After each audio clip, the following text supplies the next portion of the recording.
Chapter 1. The Story of Uncle Elias. In September 1887, my wife was visiting some of her family. So I was staying with my old friend, Sherlock Holmes, in Baker Street. It was a windy, stormy evening, and the rain was falling heavily outside. Suddenly, there was a knock at the door. I looked at my friend in surprise. "Who can this be?" I asked. "If he comes on business in this weather, it's important," said Sherlock Holmes. "Come in," he called. A young man came in. He looked wet, tired, and worried. "I've come to ask for help," he said. "I've heard of you, Mr. Holmes. People say you know everything. I don't know what to do." "Well, sit down," said Holmes, "and tell me about yourself." The young man sat down and put his wet feet near the fire. "My name is John Openshaw. My father, Joseph, had a brother, my uncle Elias, who went to live in America when he was young. He made a lot of money there. He didn't like the black Americans, so during the Civil War he fought against the men from the North and with those from the South. But when the South lost the war and there was equality for black people, Uncle Elias left America. So in 1869 he came back to England and went to live in a large house in the country. He was a strange, unhappy man. He did not want any friends, John Openshaw went on, and he often drank a lot. But he liked me, and when I was 12, I moved to Uncle Elias's house. He was very kind to me. I could go anywhere in the house. But there was one small room at the top of the house which was always locked. Nobody could go into this room. One day, Uncle Elias got a letter from Pondicherry in India. "I don't know anyone in Pondicherry," he said. But when he opened the envelope, 5 little orange pips fell onto his plate. I began to laugh, but stopped when I saw my uncle's white face. "K, K, K," he cried. "Oh, my God, they've found me." "What do you mean, Uncle?" I asked. "Death," he cried, and ran upstairs. I looked at the envelope, which had 3 Ks on the back. There was no letter. Who sent it? And why was my uncle so afraid? Uncle Elias went immediately to the secret room and took out a box which also had 3 Ks on it. He burnt all the papers in the box and said to me, "John, I know that I'm going to die soon. My brother, your father, will have all my money and my house after my death, and you will have it all when he dies. I hope you can enjoy it, but if not, give it to your worst enemy. I'm afraid that my money brings death with it." I didn't understand what he meant, and nothing happened for a few weeks, so I did not feel so worried. But my uncle was very afraid. He stayed in his room most of the time, and drank more than before. He always locked all the doors carefully. Then one night he drank very heavily, and ran wildly out of the house. In the morning, we found him dead in a river. The police said he killed himself, but I knew he was afraid to die, so I didn't think that was true." Holmes stopped the young man for a minute. "Tell me," he said, "when did your uncle get the letter from India? And when did he die?" "The letter arrived on the 10th of March, 1883, and he died 7 weeks later," answered John Openshaw. "Thank you. Please go on," said Holmes. "After my uncle's death, my father moved into the house. Of course, I asked him to look carefully at the locked room, but we didn't find anything important." Chapter 2. More Pips. "Everything went well until a year later," said John Openshaw. "But one morning my father opened a letter to find 5 orange pips inside it. 'What does this mean, John?' he asked. His face was white. 'Look,' I said, 'there's KKK on the envelope. Those letters were on Uncle Elias's envelope too.' We were both shaking and afraid. 'Yes, and this time it says, "Put the papers in the garden." "Which papers?" "The papers in Uncle Elias's box. He burnt them," I said. "And where does this letter come from?" my father said. He looked at the envelope. "Dundee, Scotland." "Well, I don't know anything about pips or papers. I'm not going to do anything." "Father, you must tell the police," I said. I remembered my uncle's letter from India. I was very worried. "No, they'll laugh at me. Let's just forget about it," he replied. 3 days later, my poor father went to visit an old friend who lived some miles away. But he never came back.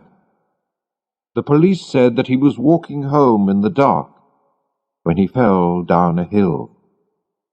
He was badly hurt, and he died soon after.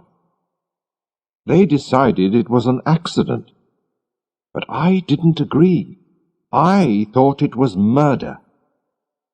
And I could not forget the 5 orange pips and the strange letters to my uncle and my father. But I've tried to forget, and I've lived alone in that house for nearly 3 years now. And yesterday, I got this." The young man showed us an envelope with KKK on the back and 5 small orange pips. "You see," he said, "it comes from East London, and it says, 'Put the papers in the garden.' Those are the words that were in the letter to my father." "So, what did you do next?" asked Holmes. "Nothing," answered Openshaw. He put his head in his hand. "I don't know what to do. I'm afraid." "Nothing?" cried Holmes. "Young man, you must do something fast. You're in danger." "Well, I've talked to the police," said Openshaw unhappily. "But they laughed at me. They think that there's nothing to worry about." "How stupid they are," cried Holmes. "And why didn't you come to me immediately? Your enemies have had almost 2 days to make a plan. Haven't you found anything which will help us?" "Well, I found this in the locked room," said John Openshaw. He showed us a small, half-burnt piece of paper. "It was with my uncle's papers. It's his writing. Look, it says, 'March the 7th, 1869, sent the pips to 3 people, Brown, Robinson, and Williams. March the 9th, Brown left. March the 10th, Williams left. March the 12th, visited Robinson and finished business with him. "Thank you," said Sherlock Holmes. "And now you must hurry home. Put this paper into your uncle's box. Put in a letter which says that your uncle burnt all the other papers, and put the box outside in the garden. I hope your enemies will be happy with that, and then you won't be in danger any more. How are you going home?" "By train, from Waterloo Station," replied Openshaw. "There'll be a lot of people in the streets, so I think that you'll be all right, but be careful." "Thank you, Mr. Holmes," said Openshaw. "I'll do everything you say." He went out into the dark night, the wind, and the rain. Chapter 3. K. Sherlock Holmes sat silently and watched the fire. Then he said to me, "John Openshaw is in real danger. Why did his uncle Elias have to leave America? Because he had enemies. When he came back to England, he was afraid. That's why he lived a lonely life and locked all his doors so carefully. Now, where did those letters come from? Did you see?" "The first from Pondicherry in India, the second from Dundee in Scotland, and the third from East London," I answered. "Does that tell you anything?" asked Holmes.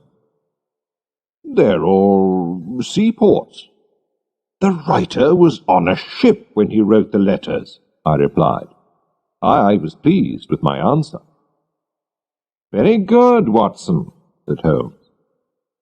"Somebody sent some pips from India and arrived 7 weeks later to kill Uncle Elias.